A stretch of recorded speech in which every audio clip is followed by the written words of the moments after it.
Hello students, welcome to the video lecture series on electrical installation, maintenance and testing.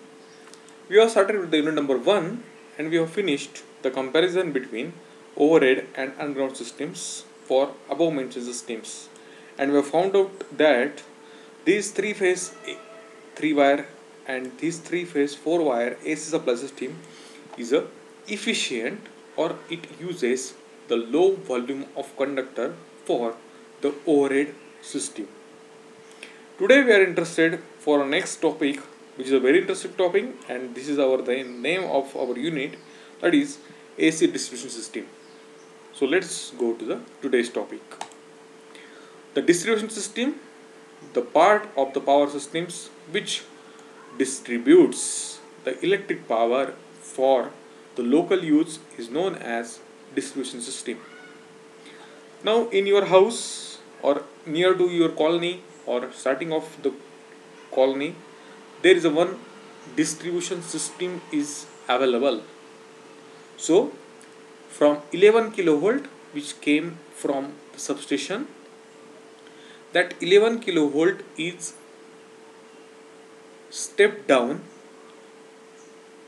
in 440 volt, and this 440 volt is transmitted in our colony with the help of transmission line. If one can interested to buy the power 3-phase power, so there is no doubt that 3-phase supply has a much per unit, much cost per unit. But whenever we are using a single phase supply system for our home, the fan, the fridge, the television, all the electrical appliances in our home requires this single phase AC supply. So for this single phase AC supply, one can use, or the MSCB or MSDCL uses this 440 volt is converted into 230 volt. Now there is a question, how this 440 volt is converted into 230 volt? Simply, we are interested for the line voltage, so they are going to tap from the neutral and one phase. So we are getting the power, or we are getting the voltage as from the R phase or from the R phase and neutral combination. So our neighbor will get the same amount of voltage from B phase to neutral.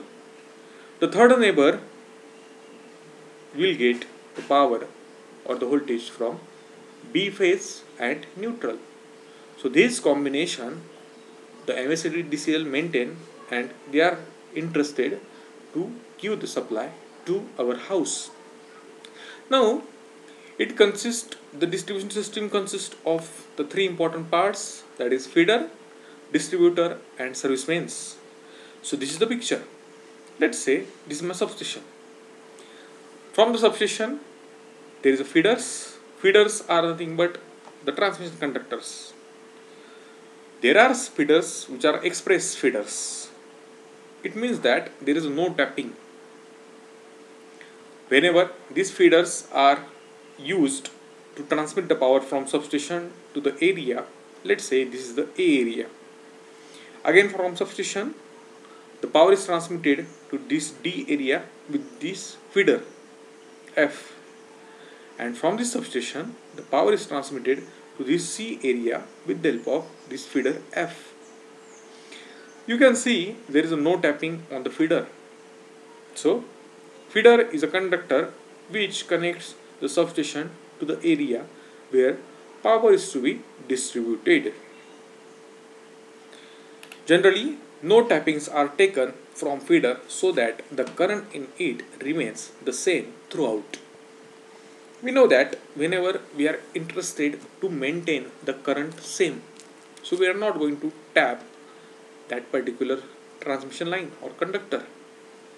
Same fundamental, same principle is applicable here.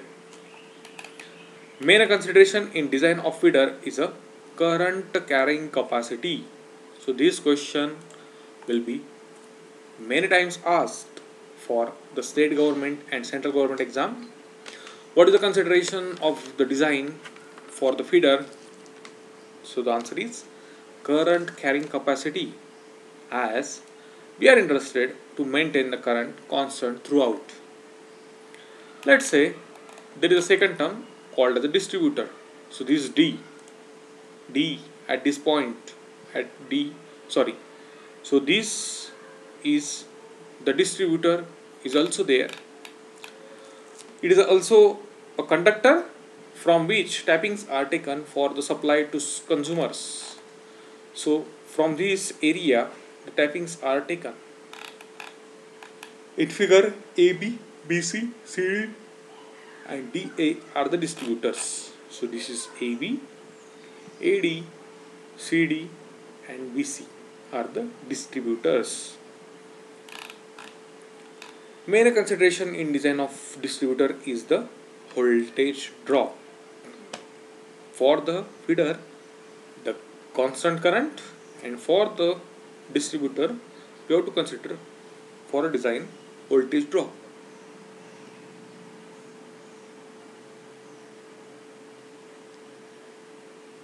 Along its length, since statutory limit of voltage consideration is plus or minus 6% of the rated value at consumer terminal. There is a third term for the distribution system, that is called as service mains. It is a small cable which connects the distributor to consumer terminal. And where these service mains are available? On the distributors. So these are the distributors, these are the feeders. Feeders are connected, or the end of the feeders are connected via distributor, and from the distributors there are service mains, and from these service mains we are getting suitable voltage for our home.